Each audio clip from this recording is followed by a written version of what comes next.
नमस्कार, GK quiz tracker में आपका स्वागत है। आज से हम इतिहास की तरह भूगोल के प्रश्नों की भी श्रृंखला शुरू कर रहे हैं, जो आपके एसएससी में विशेष करके सीजीएल, जीडी, सीएचएसएल इत्यादि, साथ ही अन्य कई एग्जाम जो एक दिवसीय एग्जाम होते हैं, उन सभी के लिए महत्वपूर्ण होगी। तो चलिए शुरू करते हैं। पहला प्रश्न है कि सवाना चारागाह या सवाना घास के मैदान कहाँ पाए जाते हैं। दुनिया में घास के मैदान दो प्रकार के पाए जाते हैं। एक होते हैं उष्ण, क्या होते हैं? उष्ण। और एक होते हैं शीतोष्ण। ठीक है, शीतोष्ण घास के मैदान और उष्ण घास के मैदान। ठीक है, दो प्रकार के घास के मैदान पाए जाते हैं। आइए देखते हैं उष्ण घास के मैदान कौन कौन से हैं। तो सबसे पहले याद रखिए लानोस जो घास के मैदान हैं, ये कहाँ पाए जाते हैं? ये पाए जाते हैं वेनेजुएला में। कहाँ पाए जाते हैं? वेनेजुएला में। ठीक है, इसी प्रकार कंपास जो घास के मैदान हैं, ये कहाँ पाए जाते हैं? ये पाए जाते हैं ब्राज़ील में। कंपास जो उष्णकटिबंधीय घास के मैदान हैं, ब्राज़ील में पाए जाते हैं। इसी प्रकार है सेलवास। क्या है? सेलवास जो घास के मैदान हैं, ये कहाँ पाए जाते हैं? ये पाए जाते हैं अमेजन बेसिन में। ठीक है, अमेजन नदी के अपवाह तंत्र में ये सभी सेलवास जो घास के मैदान हैं वो पाए जाते हैं।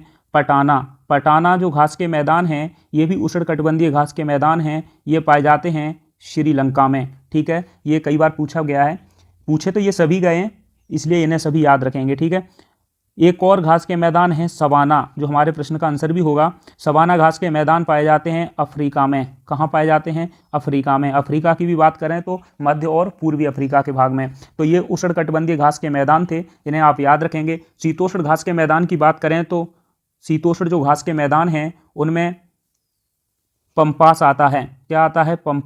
पंपास शीतोष्ण घास के मैदानों में आता है। ये पाए कहाँ जाते हैं? ये पाए जाते हैं अर्जेंटीना में। ठीक है, अर्जेंटीना में।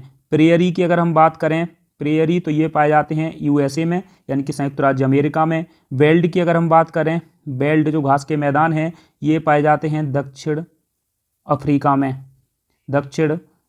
में। ठीक है, तो आप ये याद रखेंगे। पुस्ताज, ये कई बार पूछा जाता है और कम लोगों को पता होता है। तो पुस्ताज जो पाया जाता है वो पाए जाते हैं हंगरी में।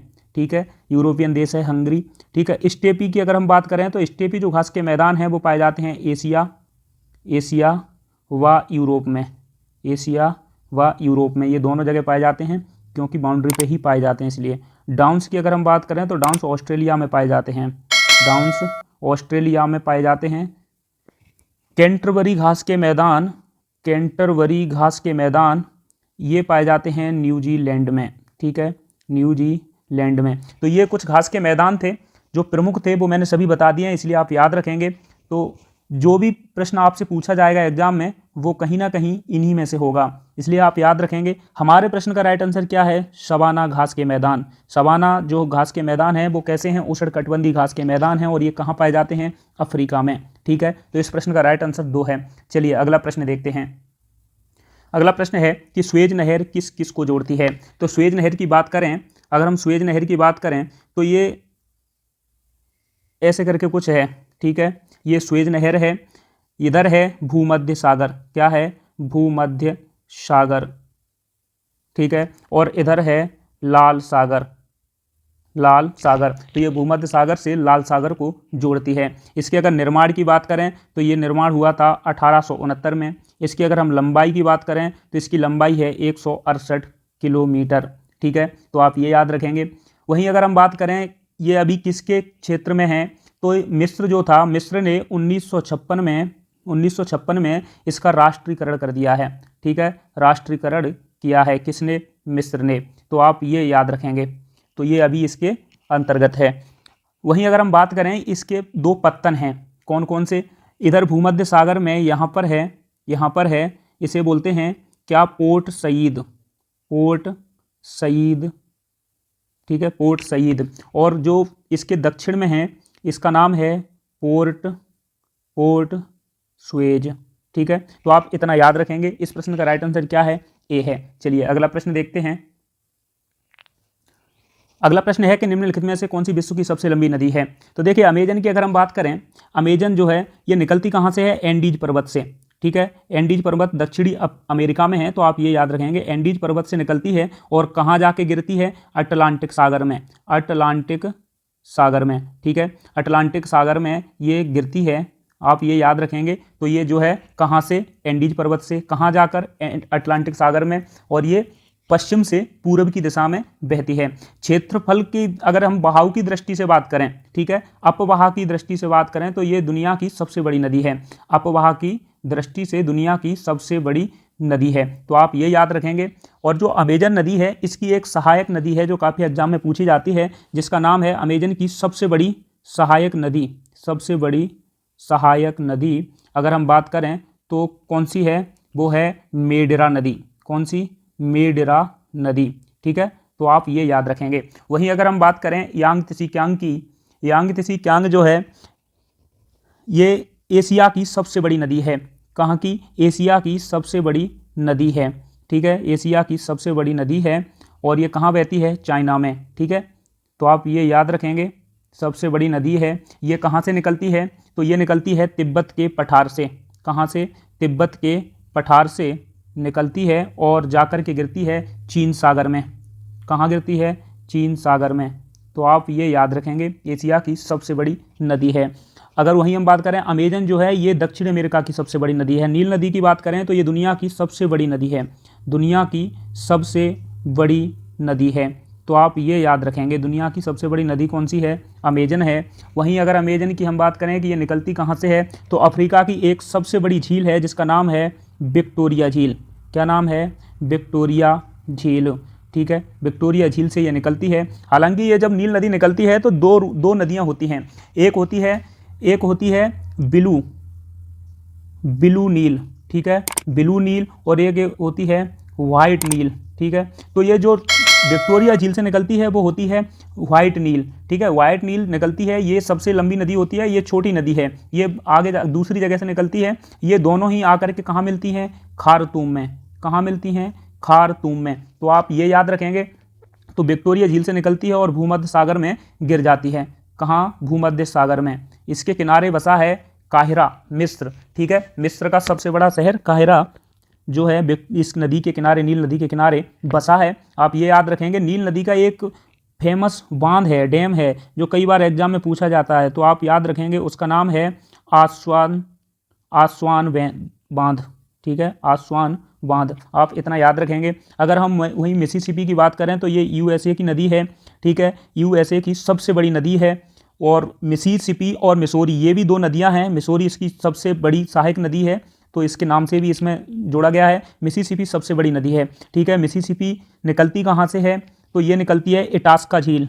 कहाँ है, इटास्का झील, ठीक है, इटास्का झील यूएसए की इटास्का झील से निकलती है, और ये कहाँ जा करके मिल जाती है, मैक्सिको की खाड़ी में, मैक्सिको की खाड़ी में ये जा कर के गिर जाती है। तो आप इतना याद रखेंगे कि यूएसए की सबसे बड़ी नदी मिसिसिपी मिसौरी है। इसकी एक और विशेषता है, विशेषता ये है कि ये पंजाकार आकृति का निर्माण करती है, ठीक है, पंजाकार आकृति का निर्माण करती है, या फिर ऐसे बोल दीजिए पादप जो पक्षी होते हैं, पक्षी के जो पैर होते हैं, पक्षी के पैर जैसी आकृति, ठीक है। तो ये कई बार एग्जाम में पूछा गया है, इसलिए याद रखेंगे। जिसका निर्माण कौन करती है, मिसिसिपी मिसौरी करती है, ठीक है। कोलोराडो नदी के बारे में भी आप जानते होंगे, जो ग्रैंड कैनियन का निर्माण करती है, इसी प्रकार इसे याद रखेंगे। चलिए अगला प्रश्न देखते हैं। अगला प्रश्न है कि भारत की सिलिकॉन वैली निम्न में से किस शहर में स्थित है। तो भारत की जो सिलिकॉन वैली है वो बेंगलुरु में स्थित है। अगर हम वही बात करें कि विश्व की जो क्या नाम है सिलिकॉन वैली है वो कहाँ स्थित है, तो वो है सैन फ्रांसिस्को। ये कहाँ पर है, यूएसए में, ठीक है। क्यों, ऐसा क्यों है, क्योंकि सॉफ्टवेयर और कंप्यूटर उद्योग के लिए ये फेमस है, इसलिए क्या बोलते हैं इसे, सिलिकॉन वैली। इसी प्रकार भारत में से कहाँ, बेंगलुरु को सिलिकॉन वैली बोलते हैं। अगर वहीं बात करें कि साइलेंट वैली कहाँ है, तो साइलेंट वैली की बात करें तो ये है केरल में। मृत घाटी की बात करें, मृत घाटी या फिर डेथ वैली, तो ये कहाँ पर है, ये है यूएसए में, विशेष करके कैलिफोर्निया में। तो आप इतना याद रखेंगे। चलिए अगला प्रश्न देखते हैं। अगला प्रश्न है कि डंकन पास निम्नलिखित में से किसके बीच स्थित है। तो डंकन पास की बात करें तो वो तो ठीक है, लेकिन ये छोटा अंडमान व कार निकोबार के बीच में एक चैनल स्थित है जिसका नाम है 10 डिग्री, ठीक है, 10 डिग्री चैनल। आप इतना याद रखेंगे, 10 डिग्री चैनल छोटा अंडमान और कार निकोबार के बीच में स्थित है। दक्षिणी अंडमान और लघु अंडमान के बीच बात करें तो इसके बीच स्थित है डंकन पास, ठीक है, डंकन पास। कवारत्ती और मिनिकॉय की बात करें, कवारत्ती और मिनिकॉय की बात करें तो यहाँ स्थित है 9 डिग्री चैनल, और मालदीव और मिनिकॉय की बात करें तो यहाँ स्थित है 8 डिग्री चैनल। तो इस प्रश्न का राइट आंसर क्या है? बी। चलिए अगला प्रश्न देखते हैं। छठवां प्रश्न है कि मैकमोहन रेखा भारत और किस देश के बीच की सीमा रेखा है? तो भारत और चीन, भारत और चीन के बीच, ठीक है, भारत और चीन के बीच कौन सी रेखा है? ये मैकमोहन रेखा है, ठीक है। तो इस प्रश्न का राइट आंसर क्या है? सी है। वहीं अगर हम बात करें भारत और पाकिस्तान के बीच, भारत व पाकिस्तान के बीच कौन सी रेखा है? तो भारत और पाकिस्तान के बीच में है रेड क्लिफ। कौन सी रेखा है? रेड क्लिफ, ठीक है। भारत और अफगानिस्तान के बीच में एक रेखा थी, भारत अफगानिस्तान के बीच में एक रेखा थी जिसका नाम था डूरंड रेखा। हालांकि ये अब भारत और अफगानिस्तान और पाकिस्तान के बीच में है। अगर हम मैकमोहन रेखा की बात करें तो ये निर्धारित हुई थी 1914 में। कब हुई थी? 1914 में, ठीक है। कहाँ पर हुई थी? तो ये हुई थी शिमला में। अगर रेड क्लिफ की बात करें तो ये 1947 में, और अगर इसकी बात करें तो ये हुई थी 1896 में। चलिए इस प्रश्न का राइट आंसर सी है। अगला प्रश्न देखते हैं। सातवां प्रश्न है कि निम्न में से कौन सी नदी गोदावरी की सहायक नदी नहीं है? तो देखिए गोदावरी की अगर हम बात करें तो ये कहाँ से निकलती है? त्रियंबकम, ठीक है। त्रियंबकम स्थान है नासिक महाराष्ट्र में, नासिक महाराष्ट्र में, ठीक है। तो यहाँ से ये निकलती है। इसकी अगर हम सहायक नदी की बात करें तो इसमें है प्राणहिता है, प्राणहिता है, ठीक है, पूर्णा है, बरदा है, पेनगंगा है, पेनगंगा है, वैनगंगा है, ठीक है, पेनगंगा है, बैनगंगा है। इसके बाद में इंद्रावती है, इंद्रावती है, और मंजिरा नदी है, मंजिरा एक नदी है, मंजिरा, ठीक है। तो ये इसकी सहायक नदियां हैं। इसका समापन अगर हम बात करें तो ये कहाँ होता है? बंगाल की खाड़ी में, ठीक है, बंगाल की खाड़ी में जाकर के ये समाप्त हो जाती है। इसकी अगर लंबाई की बात करें तो ये 1465 किलोमीटर लंबी है। प्रायद्वीपीय भारत की सबसे बड़ी नदी है, ठीक है। तो आप ये याद रखेंगे। अगर हम कुछ परियोजनाओं की बात करें तो इस पर परियोजना है, जायकवाड़ी परियोजना महाराष्ट्र में है, पोचमपाद और रामगुंडम परियोजना ये दोनों ही आंध्र प्रदेश में है। निजाम सागर परियोजना इसकी सहायक नदी ये मंजरा नदी है, इस पर बनी हुई है। तो इस प्रश्न का राइट आंसर क्या है? डी, चित्रावती। चित्रावती जो है पेन्नार नदी है, पेन्नार नदी की सहायक नदी है। तो चलिए अगला प्रश्न देखते हैं। आठवां प्रश्न है कि रेशम कीट पालन का अध्ययन क्या कहलाता है? रेशम कीट पालन, ठीक है। तो सेरी रे, हमने ऐसे ही याद रखा था, सेरी रे, सेरी मतलब सेरिकल्चर, रे मतलब रेशम, ठीक है। तो ये रेशम कीट पालन के लिए याद रखेंगे आप, है ना। वहीं अगर हम बात करें फ्लोरिकल्चर की, तो फ्लोरिकल्चर जो है ये फूलों का अध्ययन होता है। हाँ, यहीं पे अगर हम बात करें एपीकल्चर की, तो एपीकल्चर में मधुमक्खी पालन की बात होती है, ठीक है। तो मधुमक्खी पालन की बात होती है। विटीकल्चर की अगर हम बात करें तो यहाँ अंगूर की खेती जो होती है उसकी चर्चा होती है। तो आप इतना याद रखेंगे। तो इस प्रश्न का राइट आंसर क्या है? सी है। चलिए अगला प्रश्न देखते हैं।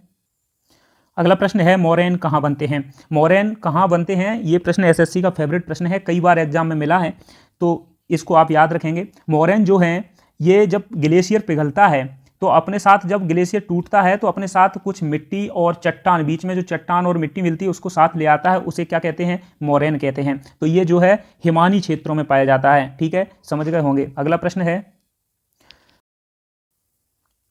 तो आज का अंतिम प्रश्न है 10वां प्रश्न कि निम्नलिखित में से कौन सा गैर परंपरागत ऊर्जा का स्रोत नहीं है? देखिए परंपरागत ऊर्जा के स्रोत और गैर परंपरागत ऊर्जा के स्रोत, दो रूपों में ऊर्जा के स्रोतों को बांटा गया है। अगर हम गैर परंपरागत ऊर्जा के स्रोतों की बात करें तो उनमें आता है सौर ऊर्जा, ठीक है, पवन ऊर्जा, ज्वारीय शक्ति, तापीय शक्ति, ये सभी किस में आते हैं? गैर परंपरागत ऊर्जा में आते हैं। लेकिन जो परमाणु ऊर्जा है ये परंपरागत ऊर्जा का स्रोत है, ना कि गैर परंपरागत ऊर्जा का स्रोत है। तो इस प्रश्न का राइट आंसर क्या है? ए। अगर हम बात करें कि गैर परंपरागत ऊर्जा के स्रोत होते क्या हैं, ऐसे ऊर्जा के स्रोत जो कभी खत्म नहीं हो सकते, जैसे सोलर एनर्जी है वो कभी खत्म नहीं होगी, तो वो किस में आएगा? गैर परंपरागत ऊर्जा के स्रोतों में। वहीं अगर हम परमाणु ऊर्जा की बात करें, कोयला से बनने वाली ऊर्जा की बात करें, तो ये सभी किस में आएंगे? ये परंपरागत ऊर्जा के स्रोतों में आएंगे, क्योंकि ये खत्म होने की संभावना है। तो चलिए आज हम यही समाप्त करते हैं, मिलते हैं अगली वीडियो में। तब तक के लिए नमस्कार, जय हिंद, जय भारत।